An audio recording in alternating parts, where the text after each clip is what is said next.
Hey everybody, I'm Nathan and I'm a part of Studio Ghibletz. And that's Ghibletz with a soft G, as in giraffe. Today we're going to take a look at our latest short, Anomaly Karen, about two aliens who abduct a human and bite off just a little bit more than they can chew.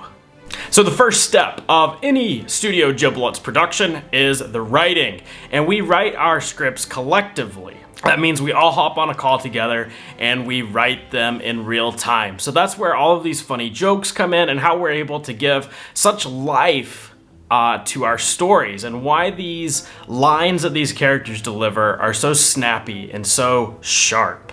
Then after we do our writing process, we take it to the voice actors. Oh, hey, didn't see you there. And this is where the cartoon really begins to come to life. So we give it to our voice actors and they really put character behind the characters. One sec. Right. And we always have a lot of fun during this process. Phil and Peter are just wild. Angry Rock Lady, Roxanne. And Cody is an excellent voice actor as well. Oh my god, I think it's a wombat!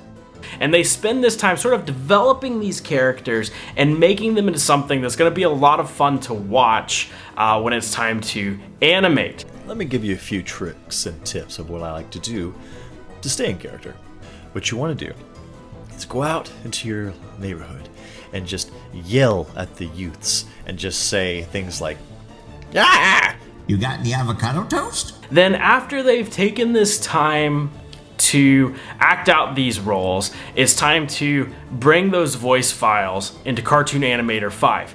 And for our lip syncing, we have always taken advantage of the automatic lip syncer that was available in Cartoon Animator 4 and then improved upon in Cartoon Animator 5. So when we want a character to deliver a line, for example, Zorby and Galaxstar here, we will bring in the WAV file and just simply click it into the character. And then Cartoon Animator 5 will automatically sync the lips to the audio. And this is because these characters each have all of the lip visamines that are necessary to sort of emulate human speech. Next, after we have automatically generated this lip sync, we go in and then we sort of tweak it to get it a little bit smoother, a little bit cleaner, and to sort of cut out some of the excess mouth movements. And this leads to just a very sharp, well animated lip sync. To be able to get a really good animation, and one of our goals with using Cartoon Animator is to get more vivid character turns. So in this short, we wanted to create some really nice head turns with Galaxstar and Zorby. So basically the head has a 360 movement. You can just like move the eyes and stuff. So to create these head turns, Jop rigged these characters with a turnable head. Is that enough? Yeah, that's more than enough.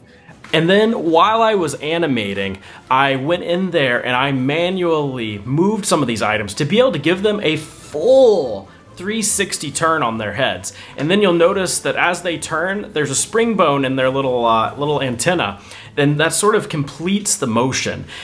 One of the most exciting features that we were wanting to try in this new short was we wanted to create our first vector characters. An SVG character is basically a vector character, so you can actually zoom in and it will vectorize the pixels.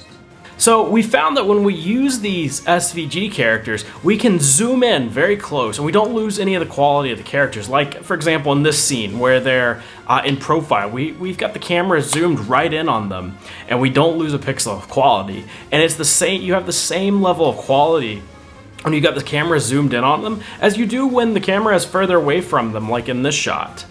So using these SVG files really enabled us to take our camera work even further, because we've already been using a lot of diverse angles and a lot of close-ups, a lot of wide shots. And using these SVG characters really allowed us to take that to the next level without having to draw new art. So you might notice that Galaxstar and Zorby look quite similar.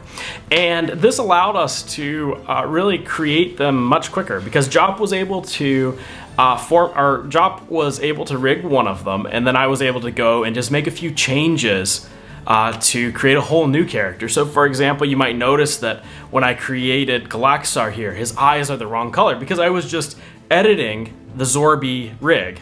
And to get the color right, there's this new tool called a color adjuster, color grouping.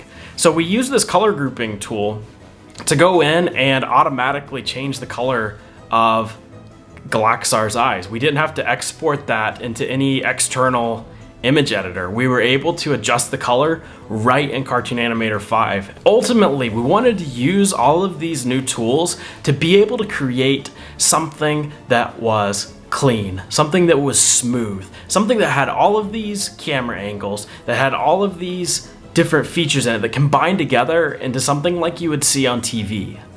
And one of the things that we've done to help bring us closer to that goal, it isn't even a technical thing. It doesn't relate to the software or relate to like the animation ability. One of the things that goes into this is creating content with a high production value. So for example, if you look at the first scene of Anomaly Karen, and you look at these first 4 clips that play in sequence and sync with the music, this opening has a very high production value because we're using these angles and this sort of minimal amount of animation to tell a story. You know who she is, where she's going, and what she wants. Another principle of animation that we wanted to apply here was secondary and follow-through action. And we were able to apply that principle using spring bones. So for example, when Zorby or Galaxar moves, you notice that if their head goes down, their little antenna thing kind of moves with them. And you see some follow through there where the head stops, but the antenna kind of moves forward a little bit and then springs back into place. Using spring bones is an excellent way to apply this principle of animation. And this is something that gives your cartoons an added level of realism and also an added level of appeal. Thanks so much for watching. It was such a pleasure to be able to produce this short with Cartoon Animator 5. If you would like to support the studio and our journey to be able to create a network quality cartoon, please be sure to like, comment, and subscribe. This is a great way to support us and help us continue to grow. Thanks so much for watching, and I'll see you next time. Bye-bye.